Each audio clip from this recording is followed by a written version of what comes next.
해방 전후부터 해서 오늘날까지를 한번 다뤄보겠습니다. 지난주에 마지막을 조소왕 선생의 삼균주의 이야기를 하면서 마무리를 했는데요. 이 조소왕 선생의 삼균주의가 굉장히 중요한 사상이다 하는 거를 제가 이 글을 쓰면서 알게 됐습니다. 이분은 임시정부에서 하나의 이데올로기, 이념을 제공하는 역할을 맡았던 것 같고요. 그 당시 영향력이 뭐 압도적이었다 이런 생각을 할 수밖에 없었습니다. 그러니까 해외 임시정부의 정치 이념 하면 뭐 거의 삼견주의로 다 통일되어 있었다 이렇게 봐도 좋겠습니다. 이게 왜 이제 조소왕 선생의 삼견주의가 그런 역할을 했냐 하면 당시 임시정부 그 우산 아래에 좌파도 있고 우파도 있고 그러면서 이제 좌우 합작 운동이 벌어지고 이러는데 이 조소왕 선생의 삼견주의가 이 중간 정도에 위치해 가지고 좌우를 접착시키는 역할을 했다는 겁니다. 그러니까 좌파도 받아들이고 우파도 받아들이고 최초로 이렇게 알려진 것은 1930년 1월에 한국 독립당의 정치 이념으로 채택되면서 알려졌습니다. 그 한 몇 년 전부터 이제 이런 말씀을 했는데 공식적으로 1930년 1월에 한국 독립당의 정치 이념으로 채택이 되었습니다. 그리고 1935년에는 뭐 의열단, 한국 독립당 해서 5개 정당 단체가 이제 다시 통합을 해가지고 민족혁명당이라고 하는 것을 결성을 하는데 거기도 삼균주의가 채택이 됩니다. 1940년에 뭐 이렇게 민족혁명당이 결성이 되고도 뭐 이리저리 분열되어 있었는데 1940년에 이제 세 개 정당이 통합을 하면서 중경, 그러니까 충칭의 한국 독립당이 세워지는데요. 그것도 삼견주의를 수용합니다. 그리고 우리 대한민국 재헌헌법에 굉장히 영향력을 크게 끼쳤다고 알려지는 건국강령. 이 건국강령도 조소왕 선생이 썼는데요. 이것도 1941년 충칭 임시정부가 발표했는데 이 쓴 분이 조소왕 선생입니다. 그러니까 1930년부터 그 해방될 때까지, 해방 이후까지 우리 임시정부 세력의 중심 이념은 삼견주의였다. 이렇게 봐도 크게 틀리지 않겠습니다. 근데 제가 지난 시간에 잠깐 말씀드렸습니다만은 삼균주의 이러니까 저는 뭐 별로 공부를 해보지도 않고 아예 대충 뭐 그 당시 아시아의 이런 민족운동은 순원 선생의 삼민주의의 영향을 강하게 받았으니까 조소왕 선생이 삼민주의를 대충 베꼈겠다. 비슷하겠지. 이렇게 이제 무식하게 생각하고 있었어요. 근데 이번에 공부를 하니까 이 삼민주의를 뛰어넘는 굉장히 독창적인 내용을 갖추고 있습니다. 대내적으로는 정치적 균등, 그걸 균정이라고 했고요. 경제적 균등, 그걸 균리라고 했고요. 또 이 교육적 균등, 균학이라고 그랬습니다.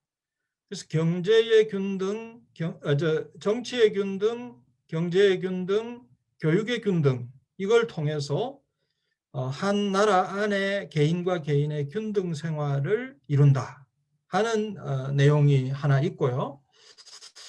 대외적으로는 민족과 민족, 국가와 국가 사이에 균등을 실현해서 세계 일가를 이룬다. 그래서 세계가 평화로운 그런 공동체가 되도록 노력한다. 이런 거였습니다.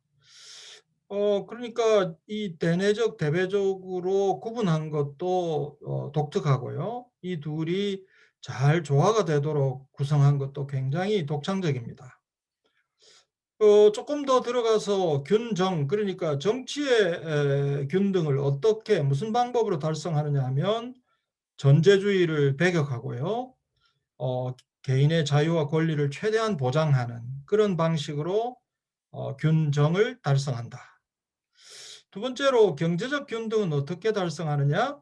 토지와 대생산기관을 국유화해서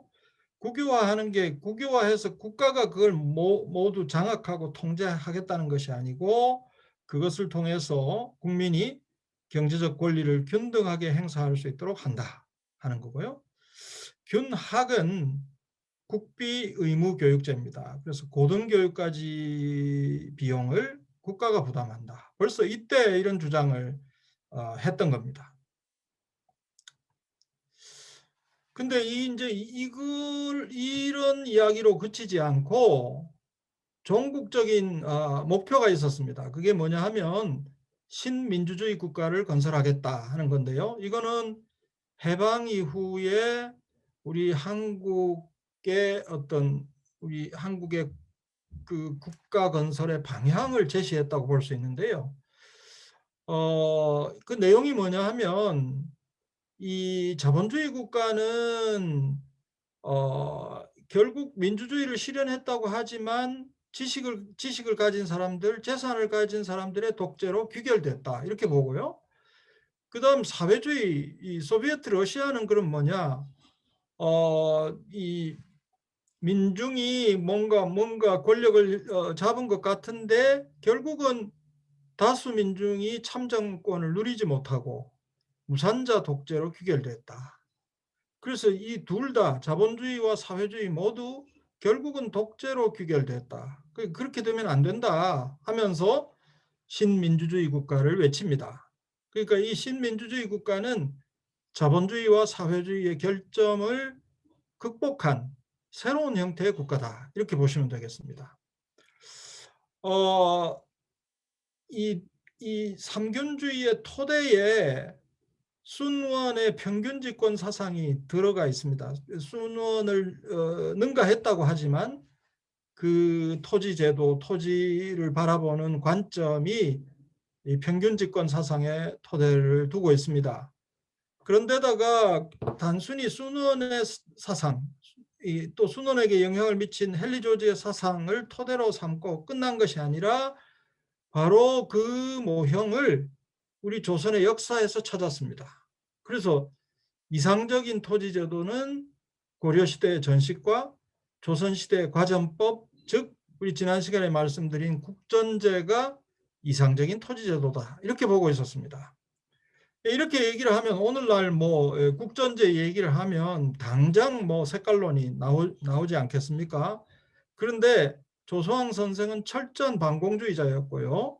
사회주의 체제에 매우 비판적인 입장을 취하고 있었습니다.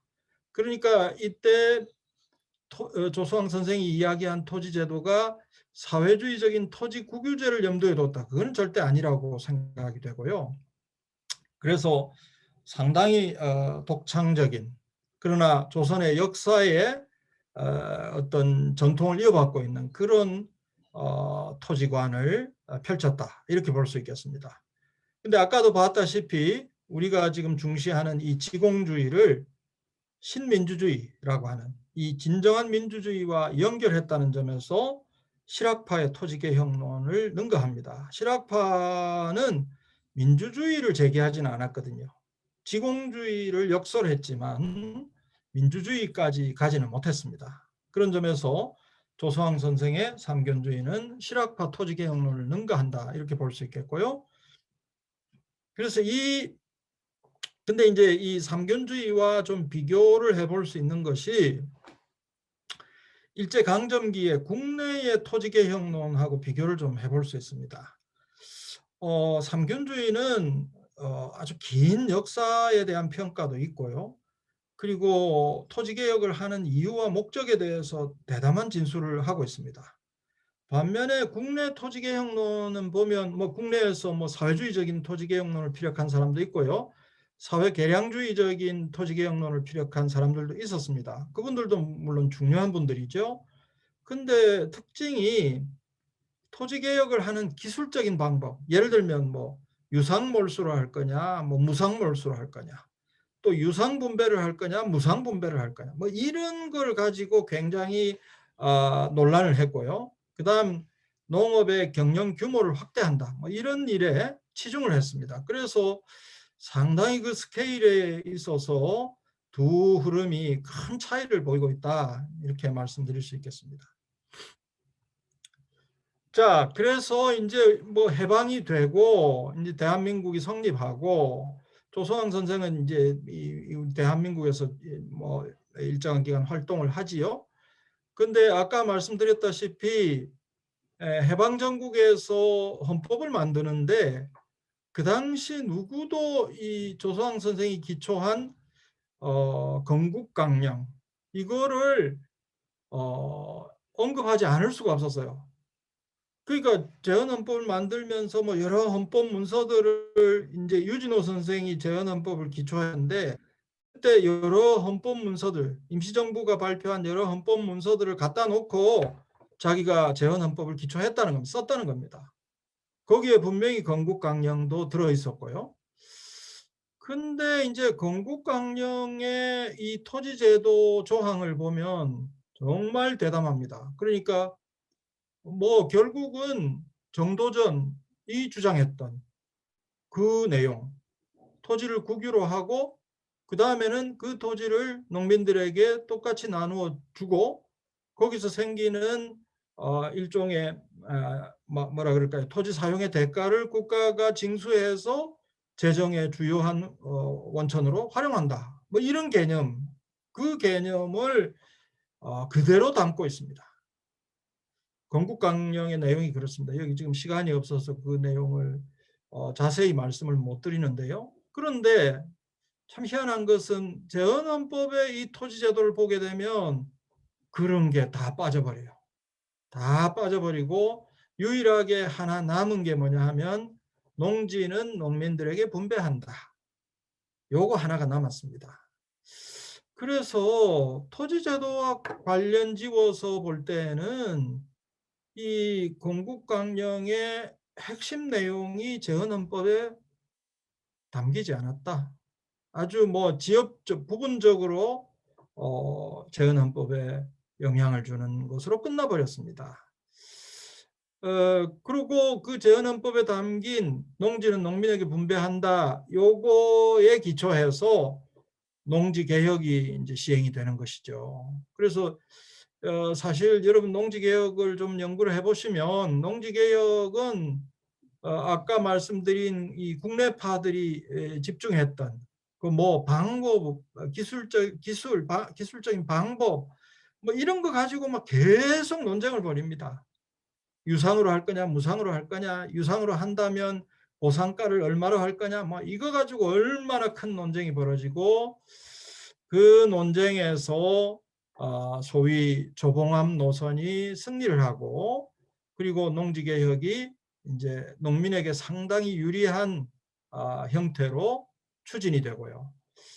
그래서 그 조소왕 선생의 삼균주의가 온전하게 우리 농지개혁으로 계승되지 못했다고 하는 점이 사실은 농지개혁의 한계고 오늘날 우리 한국이 부동산 공화국 경제사로 떨어지게 되는 하나의 원인이다. 저는 그렇게도 보지요. 그렇지만 우리 한국에서 시행된 농지개혁은 상당히 큰 영향을 미칩니다. 그래서 거기 정리를 했습니다마는 평등한 소농의 나라가 성립해버리고요. 갑자기 그러니까 그전에는 대지주의 나라였던 것이 뭐 비슷비슷한 소농이 편만한 나라로 갑자기 변모하고요. 그 다음 지주층이 몰락해버리죠. 지주층이 몰락했다는 것은 경제 발전을 저해할 기득권 세력이 소멸했다는 겁니다. 그리고 이제 자기 땅을 농민들이 다 갖게 됐으니까 이분들이 뭐 밤낮 없이 열심히 일을 하는 겁니다. 그러니까 농업 생산성이 올라가고요. 식량 공급도 증가하는 이런 긍정적인 결과가 나타나고요. 농민들은 열심히 일을 해서 이제 소득을 얻으면 그거 자기 아껴 쓰고 저축해 가지고 자식들 교육 투자에 집어넣습니다. 그 당시 1950년대에 마침 사회학하는 분들이 농촌 실지 조사를 나가가지고 조사를 한 게 있는데요. 이 설문조사를 한 게 있는데 농민들한테 물었어요. 당신들이 돈이 생기면 어디에다가 투자하겠습니까? 우선순위를 적어보세요 했을 때 다 교육 투자입니다. 농민들이 농지개혁 이후에 자기 땅을 가지고 그 땅에서 열심히 일을 하고 거기서 소득을 얻고 절제해서 저축하고 그 저축된 돈을 가지고 자식들을 공부를 시켰습니다. 학교와 학생 수가 급증하고요. 여기서 교육을 받은 사람들이 공업 부문에 아주 질 좋은 노동자로 또 아주 이 국가를 이끌 수 있는 엘리트로 이렇게 진출한 겁니다. 거기다가 이제 사회 전체의 평등성이 높아지니까 정치 과정도 상당히 상대적으로 깨끗했다는 겁니다. 물론 우리나라도 굉장히 부패도 많고 뭐 엉망인 부분도 많이 있었지만 필리핀 같은 나라에 비교를 하면 정치적으로 상당히 깨끗했다. 그것이 또 이 모든 것들이 결합해서 우리 한국이 놀랄만한 고도 성장을 이룩합니다. 근데 이 고도 성장이 단순히 성장률이 높았다 하는 것만이 중요한 게 아니고 외국 학계에서는 이 성장률이 높으면서 동시에 분배가 괜찮았다는 겁니다. 그래서 이거를 공평한 고도 성장 이렇게 부르는데 뭐 수십 년 동안 우리 한국이 이 바로 공평한 고도 성장을 이룩했다 하는 거예요. 이 공평한 고도 성장을 가능케 한 힘이 어디서 나왔냐? 저는 바로 이 농지개혁이 만들어낸 아래로부터의 동력이다. 이렇게 해석을 하지요. 그 증거 중에 하나로 제가 제시하는 것이 이 세계은행에서 나온 보고서에 실린 그래프입니다. 이거는 횡축은 토지 분배의 평등도를 보여주고요. 오른쪽으로 갈수록 평등합니다. 이 진위계수 숫자가 작아지면서 평등하고요. 종축은 40년간 약 40년간 연평균 경제성장률입니다. 그러니까 장기 경제성장률이라고 볼 수 있습니다. 여기 보면 한 20몇 개 국가를 이제 이 두 지표를 기준으로 해서 이제 점을 찍었는데요. 일종의 상관관계가 이제 드러납니다. 근데 그 중에서 우리 한국을 보면 이 당시 1960년 무렵에 이 20몇 개 국가 가운데 가장 토지 분배가 평등했던 나라입니다. 이 수치가, 이 진위계수 수치가 정확하지는 않겠죠. 정확하지는 않겠지만 그래도 지금 이 그래프에서 가장 토지 분배가 평등한 나라로 지금 여기에 기록되고 있다는 것이 주목됩니다. 근데 아무튼 한국, 대만, 일본 이런 나라들, 이 한국, 대만, 일본이 우리식의 농지개혁에 성공한 나라들입니다. 이 나라들의 40년간의 경제 성장률이 대단히 높다라고 하는 사실을 확인할 수 있고요. 그 반대편에 이 좌하 쪽에 보면 여기 모여 있는 나라들을 보면 대부분 중남미 국가들입니다. 중남미 국가들은 그 자연 조건이 그렇게 좋음에도 불구하고 성장률은 정말 처참할 정도로 낮습니다. 그런데 이 성장률이 낮은 성장률과 대응을 이루는 것이 극도로 불평등한 토지 분배입니다. 토지 분배 진위 계수가 0.9에 달한다는 것은 이건 몇 개 가문이 그 나라 땅을 다 가지고 있다는 얘기입니다. 이 중남미 국가가 이 40년간 성장을 못한 데에는 토지 불평등이 큰 영향을 끼치고 있었다. 그렇게 볼 수 있죠. 자, 그래서 우리 한국에서 이 농지개혁이 단행이 됐다라고 하는 것은 정말 어찌 보면 축복입니다. 축복. 물론 그렇다고 해서 이 농지개혁이 뭐 아주 완벽했다 그렇게 볼 수 없죠. 아까 잠깐 말씀드렸습니다마는. 우선 첫 번째로는 삼균주의, 그러니까 해방 전후 30년대부터 해서 해방 이후까지 압도적인 영향을 끼쳤던 삼균주의의 전통을 계승하지 못합니다. 그래서 단지 대토지 소유를 해소하는 데 치중해서, 지주제를 해체하는 데 치중해서 그 다음에 이 평등집권을 유지하는 일에는 소홀했습니다. 이거는 대만하고 굉장히 대조를 이루는 부분인데요. 대만은 이 평균집권이라는 말을 헌법에 명시하고 있습니다. 이걸 잘 모르는 분들이 많은데요. 여러분 기회가 되면 한번 찾아보십시오. 대만은 헌법 가운데 142조인가에 평균집권, 우리말로 하면 평등집권이 딱 명시되어 있습니다. 그 정신 아래에서 이 토지불로소득에 대한 분명한 대처가 필요하다 하는 내용도 거기 들어가 있습니다. 그리고 토지는 모든 인민의 것이다. 토지에서 뭔가 이익이 생기면 모든 인민이 함께 향유해야 된다. 뭐 이런 내용들이 대만 헌법에 들어 있습니다. 이 정신이 분명했기 때문에 대만은 농지개혁을 하면서 동시에 도시토지개혁을 병행합니다. 그래서 자기들은 투트랙 방식을 썼다 하는 걸 굉장히 자랑스럽게 얘기합니다. 이렇게 할 수 있었던 것은 한국은 뭐라 그럴까요? 삼균주의를 그대로 계승하지는 않고 뭔가 분명한 어떤 철학을 가지고 농지개혁이 단행된 것이 아니고 뭐 어쩌다 보니까 시행이 된 거예요. 그러나 대만의 경우에는 순원의 삼민주의가 분명히 그 기초에 있었고 여기에는 헨리 조지의 사상이 영향을 크게 끼쳤다는 겁니다. 두 번째는 우리 한국 농지개혁은 도시토지, 임야, 초지 이런 것들은 개혁 대상으로 삼지 않았습니다. 그러나 여러분 아시다시피 시간이 가면서 도시토지나 도시토지로 전환될 땅에서 문제가 자꾸 더 생기는 것이죠. 그래서 여기에 대한 대책이 세워지지 않았다. 세 번째는 이제 농지를 농민들에게 다 나누어 주니까 이게 농업 경영 규모가 영세하게 되죠. 물론 근데 해방 직후에는 영세해도 괜찮은데요. 이제 시간이 갈수록 이렇게 넓게 이용할 사람에게 농지가 갈 수 있도록 그런 장치가 마련돼야 되는데 그게 없어요. 그래서 농업 경영의 합리화를 도모할 수 있는 그 길이 아예 차단되었습니다. 소작제도가 재생하는 거 절대 안 된다. 뭐 이런 이유로 해서 이 문제를 이 길을 차단해 버렸다. 이런 점에서도 이제 한계가 있습니다. 그 중에서 제일 중요한 것은 저는 삼균주의의 전통이 계승되지 못했다. 이 부분을 지적을 하고 싶습니다. 근데 어쨌든 출발은 잘한 거죠. 우리가 보기에 아주 100점은 아니지만 출발을 굉장히 잘한 경우인데 이렇게 출발을 잘해놓고 왜 오늘날 이런 부동산 공화국으로 불리기까지 이렇게 돼버렸냐.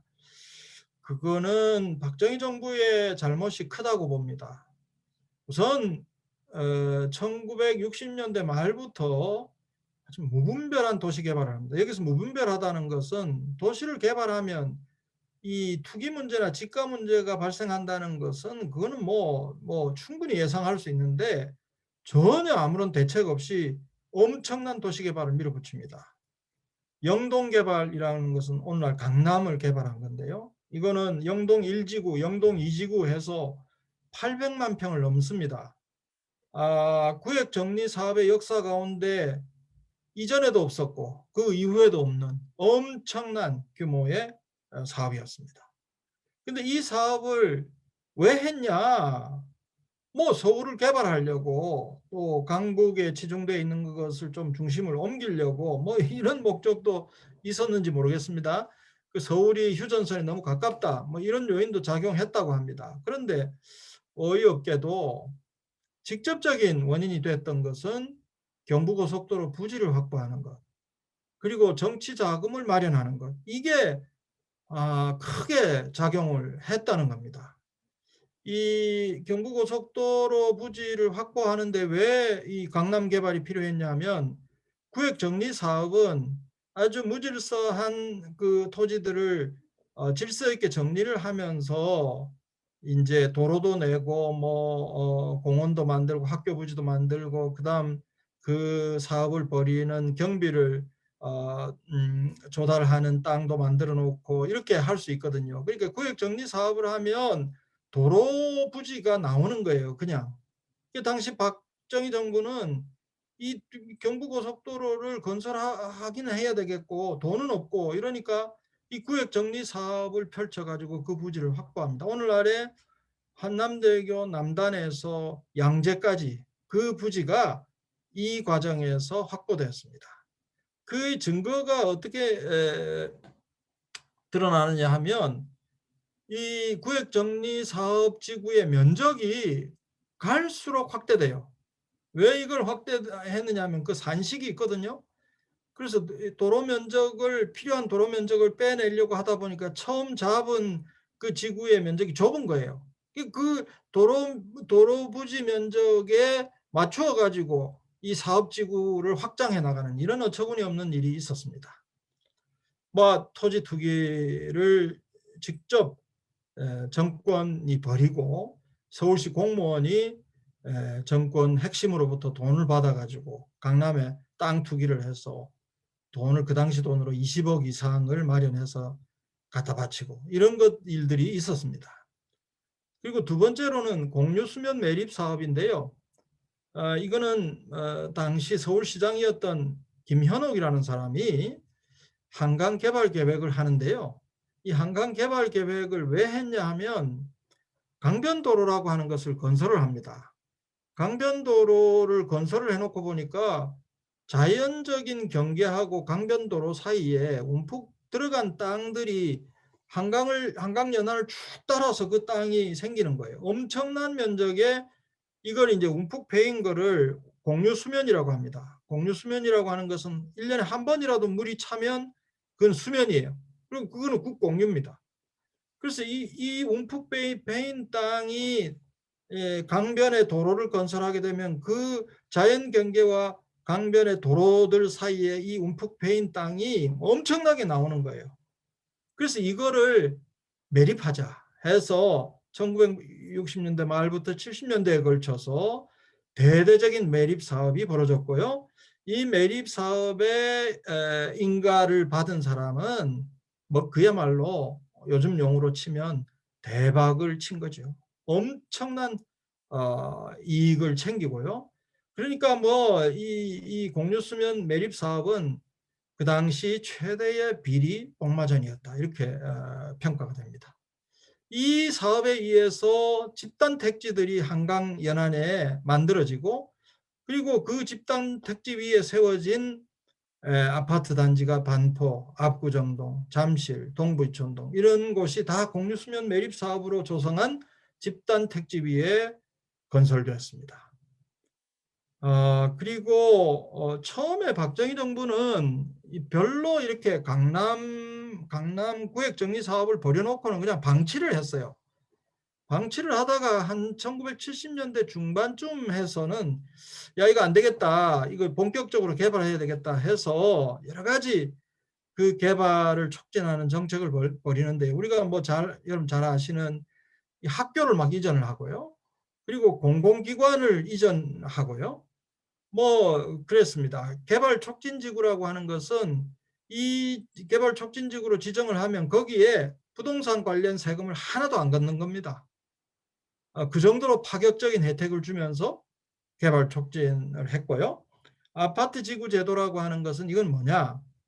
당시에 강남 지역의 토지 소유자들이 어떤 성격이었냐 하면 한 뭐 300평, 400평, 200평 이렇게 가진 소규모 소유자들 옛날 농민들이죠. 농민들. 농지개혁으로 자기 땅을 얻게 된 농민들의 땅인데 이거를 이제 구역 정리 사업을 해가지고 딱 이렇게 반듯하게 만들어진 땅으로 주잖아요. 한번 뭐 한 200평 있으면 100평을 받습니다. 그러면 뭐 소유자들이 다수의 소유자들이 뭐 조금 땅을 가지고 있는 그런 형태였습니다.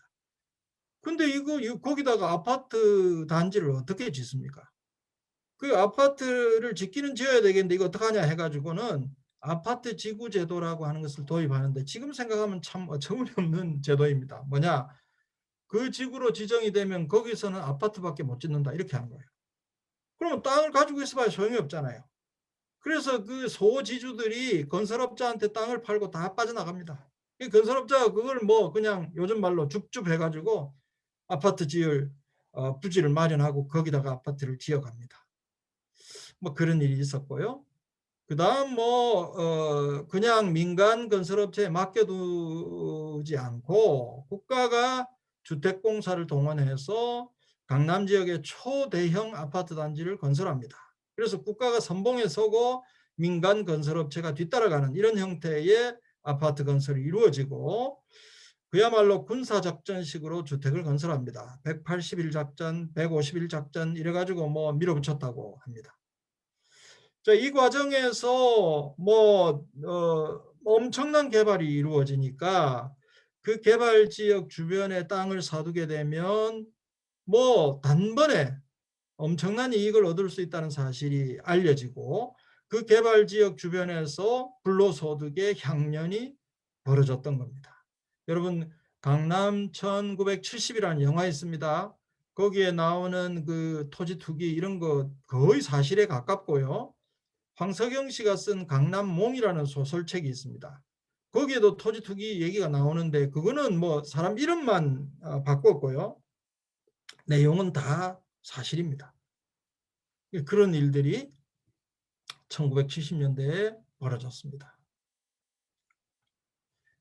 이때 그 강남 지역에 뭐 참외밭, 또 뭐 여러 채소밭, 뭐 이런 등등을 빨간 바지를 입고 돌아다니면서 사들이고 되팔고 투기했던 그런 유명한 사람이 있죠. 그런데 이름은 얘기 안 합니다.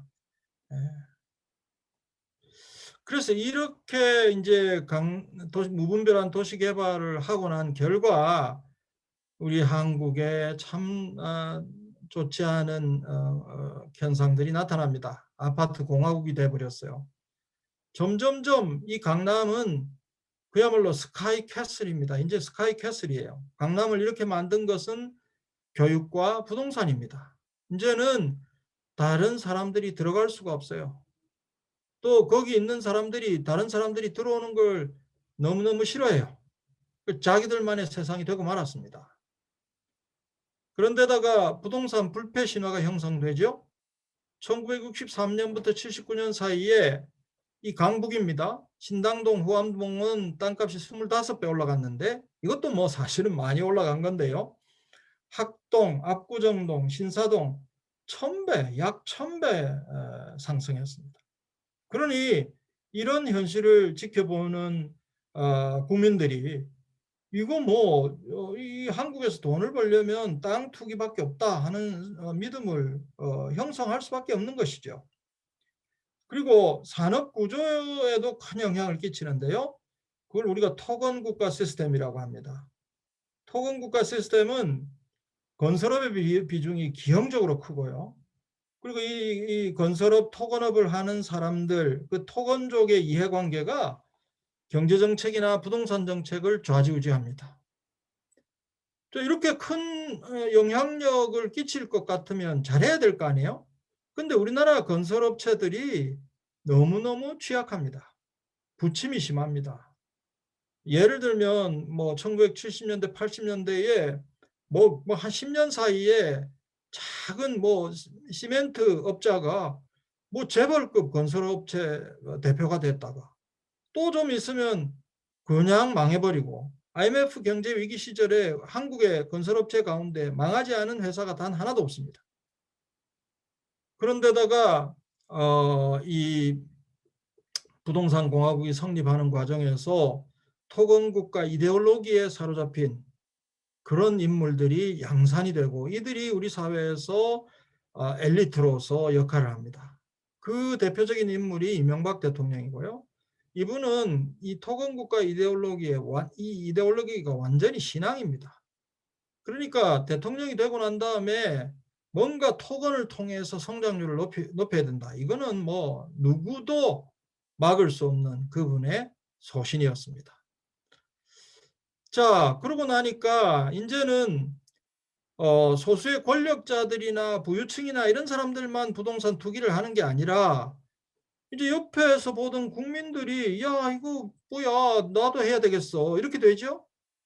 그거 뭐 이제 한국에서 돈 벌려면 부동산밖에 없어 이렇게 되고 지금도 이제 그런 거 아니에요. 지금도 뭐 이 투기 열풍 뭡니까 저기 무슨 패닉 바잉 또 뭐 영끌 투자 뭐 이 전부 그런 거 있잖아요. 그러니까 이 부동산 불패 신화를 신봉하는 국민 다수가 이 신화를 신봉하는 탐욕의 땅으로 전락하고 말았습니다. 근데 농지개혁 이후에는 안 그랬거든요. 농지개혁 이후에 적어도 한 1960년대까지는 한국에는 땀을 중시하고요.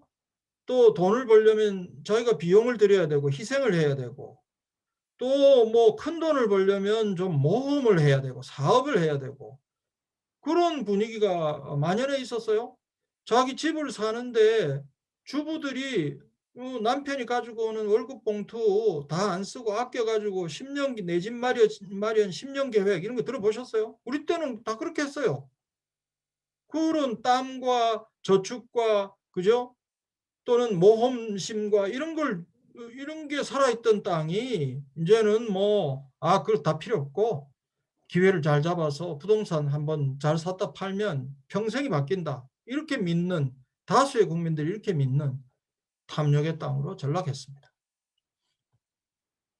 자, 근데 이 자꾸 이제 투기 열풍이 부는 것은 어떤 성격의 정부건 간에 이 부담스럽거든요. 그래서 뭔가 대책을 내놓습니다. 그 역대 정부 부동산 정책을 보면 물론 정부마다 좀 달라요. 다른데 공통점이라고 할 수 있는 걸 찾아보면 우선 투기가 일어나면 그때는 뭐 선제적 대응 이런 걸 안 해요. 막 투기 열풍이 불어서 온통 난리가 나고 난 다음에 이제 사후 약방문식으로 투기 억제 정책을 펼칩니다. 뭐 수단 방법 가리지 않고 온갖 것 가져와서 투기를 억제합니다. 그러니까 사실은 기민한 사람들은 이미 치고 빠지고 난 다음에 하는 거예요.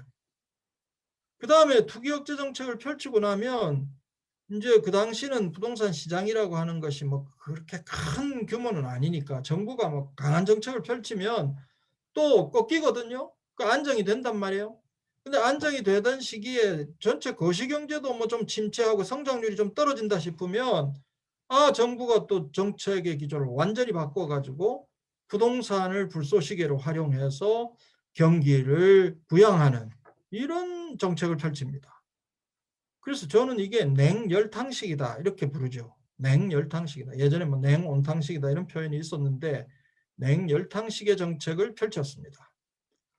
그리고 부동산 투기가 일어나고 부동산에서 불로소득을 얻어서 문제가 되고 이러지만 이거를 근절해야 되겠다는 생각을 안 했어요. 근절해 이거 뿌리를 뽑아야 되겠다 이런 생각을 하지 않았습니다. 그리고 주거 문제로 고통을 겪는 약자들 이 약자들을 위한 정책도 뭐 별로 시행하지 않습니다. 이제 그러다가 주목되는 움직임이 이제 나타나는 것이요. 우리 사회 민주화가 진행이 되잖아요. 민주화가 진행이 되면서 이걸 캐치를 해서 정식화하는 사람이 없더라고요. 근데 민주화가 진행이 되면서 그와 함께 강력하게 분출한 하나의 흐름이 있었다는 겁니다. 그게 바로 지공주의의 요구입니다. 그래서 저는 이게 해방 후에 잊혀져 버린 삼균주의 토지개혁론이 재현한 것이다 이렇게 해석하고 싶죠. 뭐 그 당시 국민들은 이걸 몰랐을 수 있어요. 그러나 그런 식의 의미를 갖는다. 당시 토지공개념을 지지한 국민들 비중을 보면 오늘날보다 훨씬 높아요. 85% 가까이 됩니다. 뭐 강력한 부동산 정책으로 투기를 잡아야 된다. 90%에 육박합니다. 그 당시 교육 수준이 높은 사람 계층만 보면 이 토지공개념을 지지한 비율이 90%를 넘습니다. 이거 압도적인 지지를 받고 있었습니다. 이때 이제 이때를 전후해서 그 시민단체, 우리 사회 뭐라 그럴까요? 시민단체 맏형이라고 불리는 경실련이 이제 결성이 되는데요. 요즘은 뭐 그렇게까지 압도적인 영향은 못 미치지만 그 당시에는 정말 대단했다고 합니다. 도시에서 뭐 경실련이 기획한 그 행진에 몇만 명이 참여해서 같이 걸어가고요.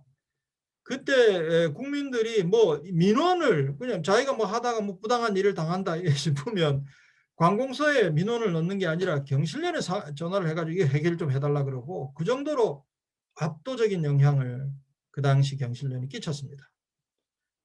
그 정도로 토지공 개념, 지공주의에 대한 그 요구가 분출했던 것이죠.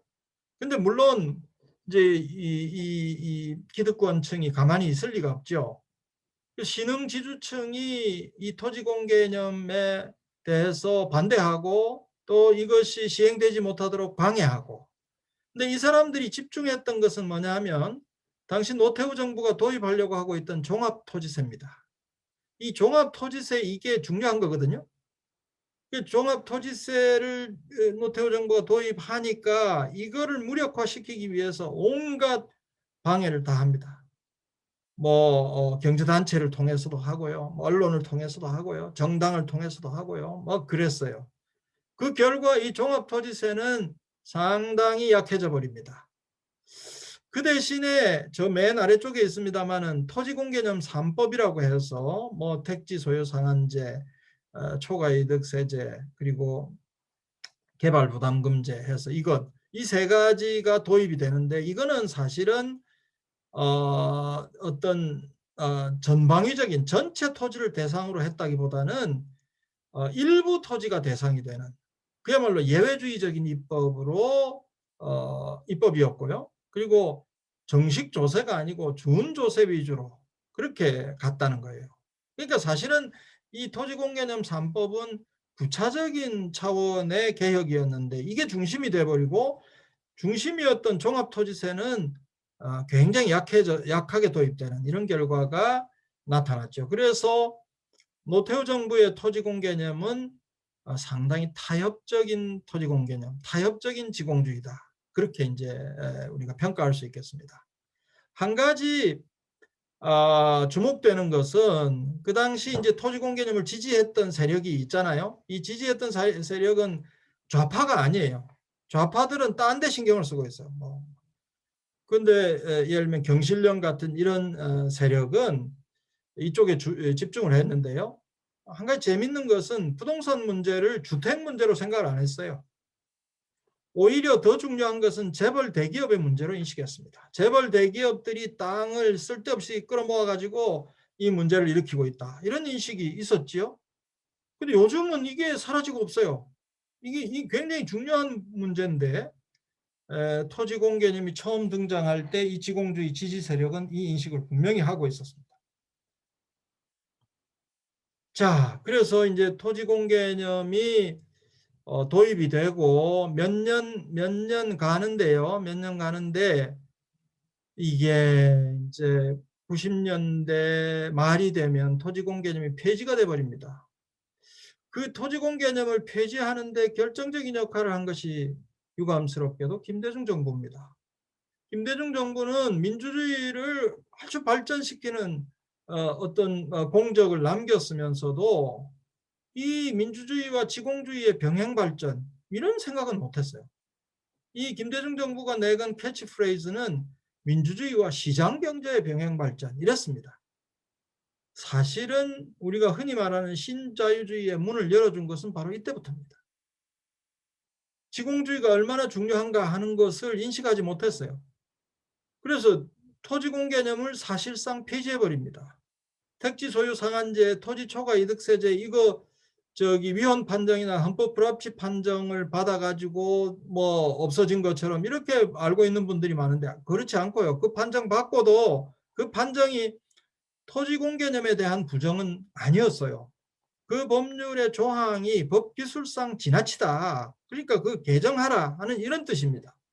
그래서 두 법률 다 그 해당되는 조항을 개정을 해가지고 1998년, 1999년까지 이게 유지가 돼요. 근데 이걸 자발적으로 폐지 법안을 내가지고 김대중 정부가 이걸 폐지해버립니다. 이건 굉장히 큰 실수였다고 저는 생각하고요. 왜 그러냐 하면 토지 공개념이 다시 사회적 의제로 부상하기까지 무려 20년이 걸립니다. 이 20년이라고 하는 것은 2018년에 문재인 정부가 대통령 개헌안 속에 토지 공개념을 구체화하는 조항을 집어넣습니다. 그때까지 20년 남짓 걸렸다. 그러니까 참 엄청나게 큰 실수를 한 것이죠. 그런데다가 김대중 정부는 IMF 경제 위기를 해결해야 된다 하는 그런 과제가 있었죠. 그래서 뭐 어쨌든 경기를 부양해야 되는데, 그래서 부동산 투기 억제 장치도 모조리 해체해 버립니다. 당연히 이렇게 해체하고 나면 이제 조금 있으면 투기 광풍이 불도록 돼 있었던 것이죠. 그 투기 광풍을 맞닥뜨린 것이 노무현 정부다, 이렇게 보겠습니다. 노무현 정부는 지공주의를 위해서 분투를 벌였다, 저는 그렇게 보죠. 뭐 지금 문재인 정부가 부동산 정책을 완전히 말아먹고 난 다음에 이 뭐 신문이나 이런 데서 노무현 정부도 부동산 때문에 망했고 문재인 정부도 부동산 때문에 망했다, 이렇게 뭐 같이 취급을 하는데요. 그거 정말 잘못된 인식이고요. 전혀 다릅니다. 두 정부의 정책이 전혀 달라요. 그 노무현 정부 부동산 정책은 상당히 높게 평가할 내용들을 가지고 있는데요. 우선 아까 노태우 정부가 준조세를 중심으로 예외주의적 입법을 했다, 이렇게 말씀을 드렸습니다. 그런데 노무현 정부는 통상의 세제 수단을 사용합니다. 그리고 부동산 불로소득을 차단할 수 있는 그 세제, 뭐 대표적으로 종합부동산세, 이걸 도입하는 전공법을 채택합니다. 이 종합부동산세가 뭐 굉장히 실패했던 것처럼 인식하는 분도 있는데 그렇지 않아요. 종합부동산세는 신고주의였는데요. 세금 낼 때 신고율이 첫 해는 98%, 그 다음에는 99%, 그렇게 다 신고해서 다 납세를 했어요. 그러니까 이명박 정부가 이거를 후퇴시키지 않았으면 잘 정착됐을 세금입니다. 두 번째는 부동산 실거래가 제도를 도입해서 시장 투명성을 획기적으로 높였습니다. 이게 무슨 얘기냐 하면 실제 거래한 가격을 등기부에 기록하도록 만들었습니다. 그러니까 이제는 다운 계약서 뭐 이런 게 이제 안 되는 거죠. 물론 뭐 그래도 다운 계약서 쓰는 사람이 있습니다만은 그 당시에는 이 제도가 도입되기 전에는 국민의 99.9%가 다운 계약서를 썼습니다. 그러니까 온 국민을 거짓말쟁이로 만드는 그런 제도가 수십 년간 유지되고 있었다는 얘기입니다. 근데 2005년에 노무현 정부가 이 제도를 마련하고 2006년부터 시행이 됐는데 그 다음부터는 이제 다운 계약서는 불법입니다. 그래서 고위공직자들이나 정치인들을 보고 뭐 다운 계약서 썼지 하고 막 이 공격을 하잖아요. 그게 언제부터인지 잘 봐야 됩니다. 2005년까지는 그 공격하면 안 돼요. 왜냐하면 모든 사람이 다 그랬어요. 2006년 이후에 그랬다면 이거는 불법입니다. 그건 비판 대상이 되죠.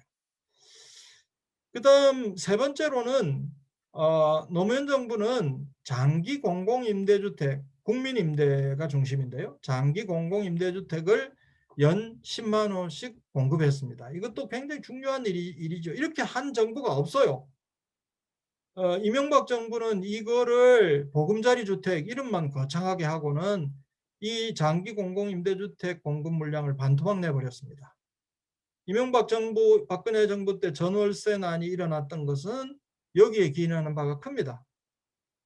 그리고 네 번째로 노무현 정부는 개발이익 환수 제도를 정비를 합니다. 그래서 각종 개발이익을 상당 부분 환수할 수 있는 그런 장치를 마련하고요. 다섯 번째로 지역균형개발 정책을 적극적으로 펼치죠.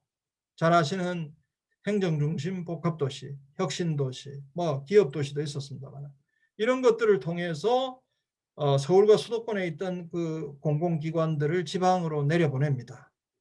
이거는 뭐 지금 지내놓고 보니까 참 놀라운 정책이었다. 그런 생각을 합니다. 이게 뿌리를 내렸다면 우리 사회에서 이 지역 간 양극화 문제가 상당히 해소됐을 겁니다. 근데 이명박 정부, 뭐 박근혜 정부 때 이거 뭐 완전히 무시당했고요. 문재인 정부는 지역 균형 개발 이거 잘할 줄 알았는데 전혀 신경 안 썼고요. 그러니까 뭐 혁신도시 만들어 놓고도 그 혁신도시가 제대로 이렇게 발전할 수 있도록 뭐 별로 돌아보지도 않고요. 그래서 지금 뭐 실지 조사를 한 기사 같은 걸 보면 혁신도시가 텅텅 비고 가계 공실은 수두룩하고 뭐 그렇다는 거 아닙니까? 예, 이런 식으로 정말 눈부신 정책들을 펼쳤습니다. 그런데 유감스럽게도 노무현 정부가 부동산 정책에서 실패했다 하는 비난이 빗발쳤고 결국은 노무현 대통령도 퇴임하면서 자기가 부동산 정책에서 실패했다 그렇게 고백을 하기까지 했죠. 그런데 저는 그렇게 안 보는 것이죠. 예.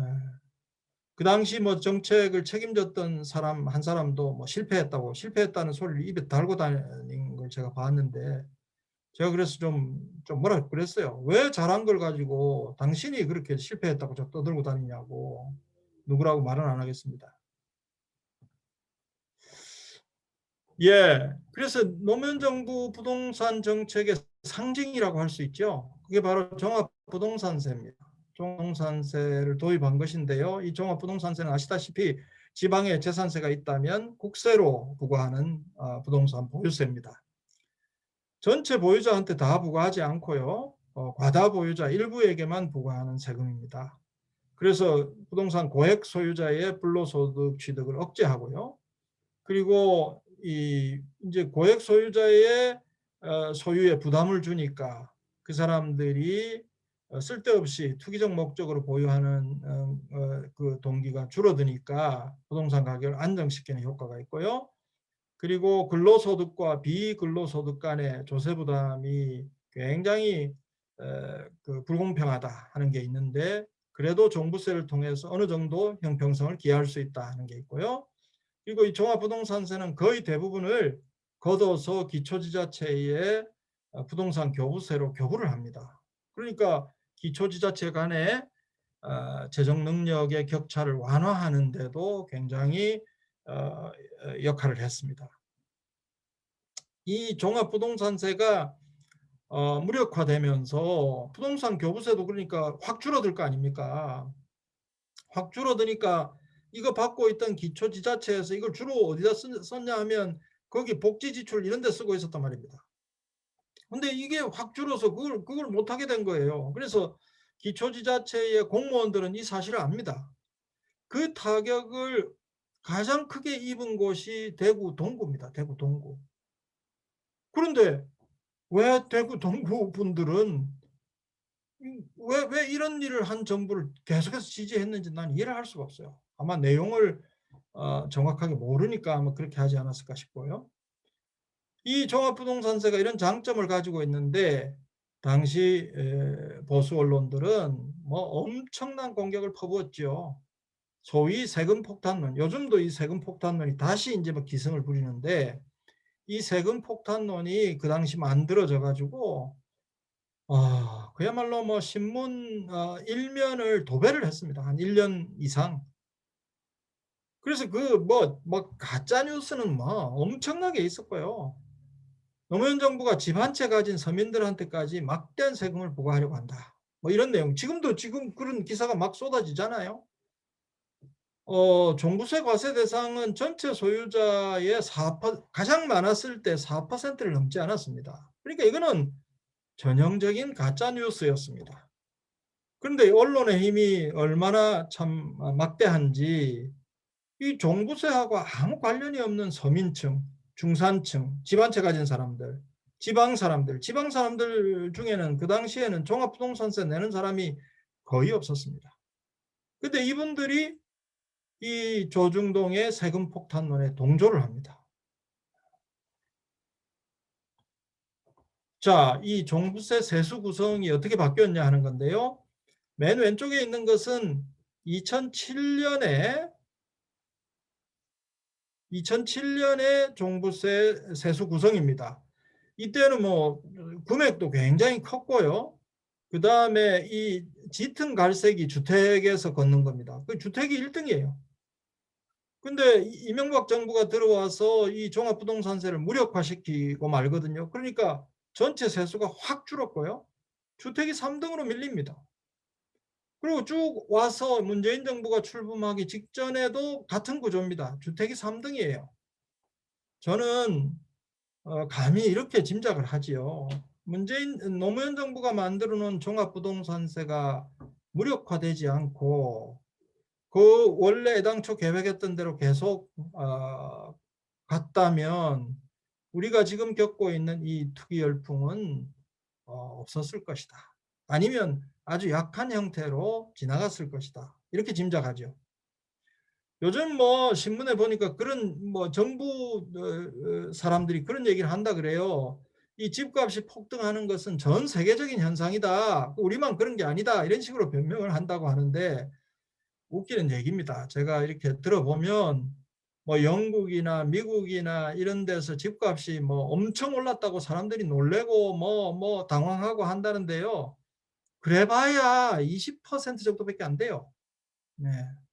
10억짜리가 2억 오른 게 막 엄청난 일이라고 사람들이 느끼고 있어요. 왜냐하면 거기는 집값이 그렇게 오른 일이 없었기 때문에 그렇습니다. 근데 이번에 이제 그렇게 올랐다는 거예요. 왜냐? 유동성이 그렇게 과잉이 되니까 그럴 수밖에 없는 것이죠. 근데 그 정도 변화를 가지고 엄청난 폭등이다. 이렇게 현지에서는 느끼는데 우리는 뭡니까? 뭐 이거 몇 년 사이에 두 배 이상 이렇게 올라가잖아요. 서울의 아파트들 뭐 3억 하던 게 뭐 7, 8억 하고 5억 하던 게 10억을 넘어가고 그러잖아요. 이거는 정말 살인적인 투기 광풍이라고 할 수 있습니다. 근데 그게 아쉽게도 이 종부세의 무력화 여기에 기인하는 바가 있다. 저는 그렇게 보죠. 이 MB가 이제 집권합니다. 이 사람은 참 후보 시절 이전에도 그럽니다. 후보 시절 때 이런 얘기를 했어요. 아파트 값을 세금으로 잡는 나라는 전 세계 어디에도 없다. 거짓말. 정권이 바뀌면 젊은 부부들에게 집 한 채를 줄 수 있을 것이다. 거짓말. 1가구 1주택은 국가가 책임져야 된다. 거짓말. 이 뭐 거짓말을 뭐 예사로 쏟아놓으면서 이 참여정부의 부동산 정책을 아마추어, 군청 뭐 이런 식으로 모욕을 합니다. 그리고 잘 아시다시피 서울시장 시절부터 뉴타운 사업 벌이고요. 이 뉴타운 사업이라는 게 뭡니까? 그걸 뭐 그 노후화된 주거 지역들을 싹 밀어버리고 완전히 밀어버리고 전면적으로 재개발하는 그런 정책이잖아요. 그러니까 뉴타운 사업을 벌이니까 그 주민들이 이제 나도 이 부동산으로 전부 대박을 쳤다. 나도 거기 참여해야지. 이래가지고 서울의 곳곳이 뉴타운 사업으로 지정해 달라고 민원이 들어가고 실제로 지정이 되고 뉴타운 사업이 MB가 대통령 되고 난 다음에 이 본격화되죠. 그래서 부동산을 조금이라도 가진 사람은 뉴타운 사업을 통해서 대박을 칠 것으로 기대를 했습니다. 이 기대가 2008년 총선에 나타납니다. 이 선거는 뉴타운 선거라고 불립니다. 한나라당이 서울의 48석 중에서 40석을 석권을 했고요. 그 당시 도봉구에서 김근태 씨가 낙선을 했습니다. 아주 그 신모라는 정말 듣도 보도 못한 신예한테 패배했어요. 있을 수 없는 일이 벌어진 겁니다. 그러니까 이제 민주주의는 MB가 집권하면서 민주주의가 얼마나 후퇴합니까? 민주주의는 후퇴하고 지공주의는 국민에게 외면당합니다. 탐욕의 정치가 우리 한국을 휩습니다. 그게 뭐 MB 5년 그리고 박근혜 정부 4년 거의 9년을 우리 한국 정치를 지배합니다. 그런데 이 탐욕의 정치도 언제까지 갈 수는 없었던 것이죠. 이게 생명력이 끝난 것은 부동산 시장이 침체하면서는 이게 시들시들해집니다. 왜냐? 뉴타운 사업이라는 게 이제는 수지가 맞지 않는 거예요. 이제 진행이 안 돼요. 곳곳에 흉물을 남기고 중단이 되고요. 2012년 선거에서는 서울의 뉴타운 그 사업지구의 주민들이 대선 캠프를 찾아가면 다니면서 이거 뉴타운 사업지구 해제해 달라고 하고 이거 어떻게 정리하느냐 그때부터 엄청난 골칫거리였습니다. 그런데다가 이 뉴타운 사업을 진행하는 과정에서 뉴타운 사업은 싹 밀어버리는 거잖아요. 그리고 그 지역에 있던 저렴한 주택들이 대량 멸실되고요. 그래가지고 재개발, 재건축 해봐야 늘어나는 주택수가 얼마 안 된다는 겁니다. 그런데다가 아까 말씀드렸다시피 보금자리 주택 정책으로 장기 공공임대주택 공급이 줄어듭니다. 대폭 줄어들고요. 그래서 결국 9년 동안 살인적인 전월세난이 발발하죠. 우리 국민들은 MB를 뽑아준 대가, 그 자기가 탐욕의 정치에 휩쓸린 대가가 얼마나 쓰라린지 철저하게 체험합니다. 자, 그래서 이명박 박근혜 정부 시절이 지나가고 촛불혁명이 일어나고 이제 촛불정부, 자칭 촛불정부가 들어섰는데요. 이 투기 광풍이 불어닥치죠. 왜 이런 일이 일어났을까? 몇 가지 원인이 있습니다. 우선 첫 번째로는 전 세계적인 현상입니다. 아까 말씀드렸다시피 유동성이 과잉이 되니까 전 세계에서 일어나는데 그러나 그중에서도 한국이 유독 심합니다. 두 번째로는 이명박인데요. 오타가 있네요. 이명박 박근혜 정부가 하여간 부동산 경기를 부양하려고 온갖 정책을 다 펼칩니다. 그래서 벌써 그때부터 시작이 된 거죠. 어떤 사람은 아니 이명박 때는 주택 가격이 안정되어 있었다. 이명박 정부가 부동산 정책을 잘 펼쳤다. 뭐 이런 이야기를 합니다. 참 업장이 무너질 얘기입니다. 예. 특히 박근혜 정부 시절에는 이 초이노믹스라는 최경환 씨가 펼쳤던 경제 정책인데요. 이건 한마디로 빚내서 집 사라라고까지 했던 직접 그렇게 말을 하지는 않았습니다만은 언론에서 그렇게 표현을 했습니다. 이런 정책을 펼치니까 부동산 투기 억제 장치가 전면적으로 해제되고요. 저는 부동산 투기를 괴물로 보는데요. 우리에 갇혀있던 괴물이 드디어 뛰쳐나옵니다. 그게 2014년입니다. 2014년부터 지금 현재 투기 광풍은 시작됐습니다. 이렇게 얘기하면 이제 정부 사람들이 이렇게 얘기하면 지들이 잘못해놓고 왜 전 정부에 책임을 돌리냐 이러지만 제가 보기에 학자로서 보기에 이제 이때부터 시작이 된 거지요. 저는 문재인 정부의 잘못도 엄청 크다 이렇게 봅니다만은 그래서 지금 작금에 벌어지고 있는 이런 투기 행태들이에요. 이제 문재인 정부의 정책 오류도 아주 컸고요. 지금 이제 한 4년을 지내놓고 보니까 정말 미숙하고 무능했다. 그렇게밖에 얘기할 수 없습니다. 그냥 말만 근사하게 하고요. 핀셋 규제, 여기 문제 생기면 거기 잡고 저기 문제 생기면 저기 잡고 그런 식. 증세를 한다고 해도 찔끔 증세 그런 거. 근본적으로 무슨 대책을 마련한다. 선제적으로 대책을 마련한다. 이런 생각이 없어요.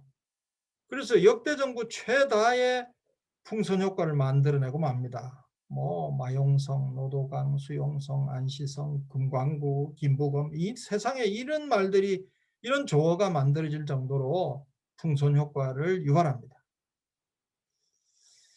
이렇게 된 거는 문재인 정부가 부동산 투기의 본질에 대해서 잘 이해를 못했다. 그렇게 보죠. 아니면 이해하고도 대충 넘어가려고 했다. 둘 중에 하나입니다.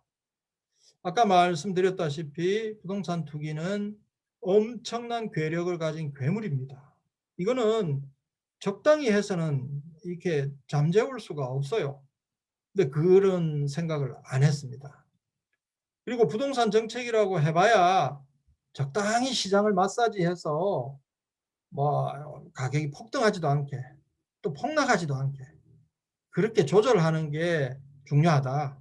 또 조절할 수 있다고 믿었어요. 그런 약간의 단기 시장 조절 정책에다가 주거복지 정책을 좀 결합하는 이런 형태로 부동산 정책을 펼칩니다. 게다가 투기를 자극하는 이율 배반적인 정책을 또 같이 펼칩니다. 지금 도시재생 사업 이것도 지금 문제가 생기고 있다 하는 보도가 나오고 있는데요. 연간 10조 원, 총 50조 원을 투입하는 도시재생 사업을 추진합니다. 전국의 도시재생을 위해서 막 돈을 뿌렸습니다. 그리고 임대주택 등록제, 이건 언론에 많이 나오죠. 임대주택 등록제라는 걸 확대해가지고 투기꾼들이 그쪽으로 다 몰려듭니다. 임대사업자로 등록을 하면 뭐 주택 규모에 따라서 다릅니다만은 여기 지금 이 그림은 PD수첩 화면을 캡처한 겁니다. 목동의 1주택자가 내는 세금, 가양동에 100채를 가진 270억짜리 자산가가 내는 세금 비교해 놓은 거예요. 물론 가양동에 100채 보유를 했다. 이 사람은 가상의 소유자인데요. 목동에 한 채를 가지고 있는 사람은 제법 세금을 냅니다. 근데 가양동에 자산가치 270을 가지고 있는 사람은 재산세 안 내요. 양도소득세 안 내요. 종합부동산세 안 내요. 이런 식의 투기꾼들에게 엄청난 특혜를 주는 제도를 시행을 했다는 겁니다. 뭐 그 뒤에 뭐 제도를 개선했다고 하는데 기존 특혜는 여전히 건드리지 않고 있습니다. 그리고 부동산 투기를 근절할 수 있는 가장 중요한 정책, 보유세 강화 정책. 노무현 대통령이 그렇게 의지를 가지고 끝까지 밀어붙였던 이 정책, 문재인 정부는 안 하려고 그렇게 노력을 했고요. 의도적으로 외면했습니다. 근데 그거 없이 어떻게 가격을 안정시킬 수 없을까? 그 고민을 하다가 지금 이 지경을 만난 겁니다. 그리고 정책 시행 방식이 아니 무슨 선제적 대응을 해야 될 텐데 그런 건 없어요. 제가 참여정부 당시를 기억하는데요. 참여정부 당시에 8.3.1 대책을 발표하면서 그 당시 그분이 경제부총리죠. 이분이 첫 마디가 이거였어요. 국민 여러분, 대한민국에서 더 이상 부동산 투기는 없습니다. 이랬어요. 뭐 그 정도 자신감을 갖고 있어야 될 거 아닙니까? 근데 이 정부 사람들은 무슨 자기들끼리 회의를 했는지 아니 대책을 지금까지 26번이나 발표를 했는데 요 뭐 한 23번, 4번 뭐 그전 뭐 대책을 발표하면서 이런 말을 해요. 아니 이 대책이 안 먹히면 카드가 잔뜩 있습니다. 또 할 겁니다.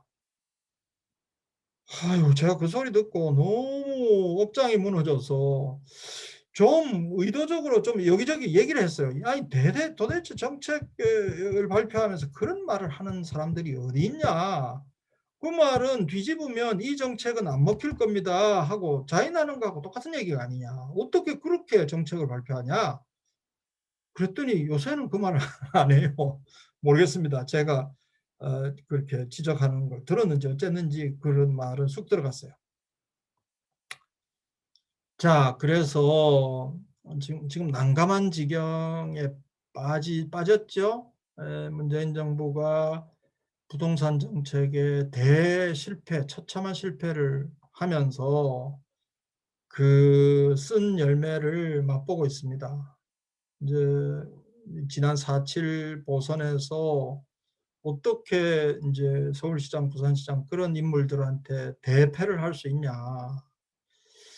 원인이 뭐냐. 지금 민주당 안에서 벌어지고 있는 행태들을 보면 참 기가 막힙니다. 기가 막힙니다.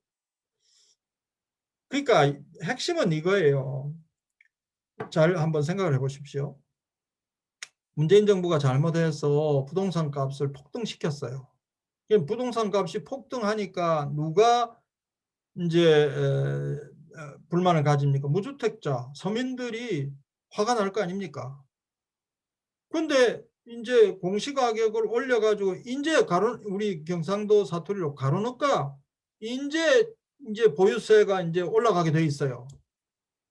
그러니까 이 주택 부동산을 가진 또 이 부동산 소유자들이 또 화를 냅니다. 그러니까 무주택자도 화를 내고 유주택자도 화를 내고 이거 선거에서 어떻게 이깁니까? 그리고 이게 뭐 노무현 정부 말기 때하고 비슷하다 하는데 정책을 달리 펼치기는 했지만 비슷한 현상이 나타나는 것 같아요.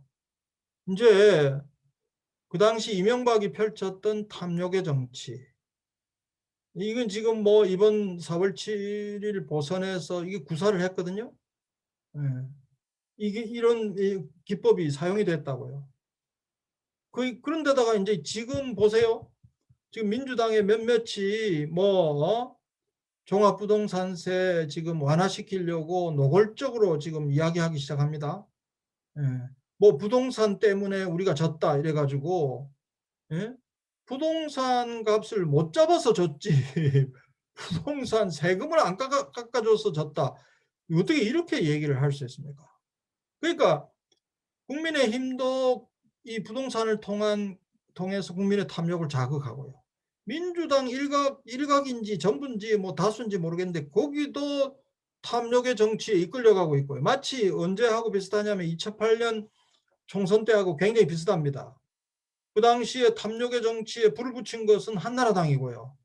근데 민주당이 막 따라가요. 뉴타운 민주당 후보들이 뉴타운 하겠다고 막 플래카드 내걸고 그랬어요.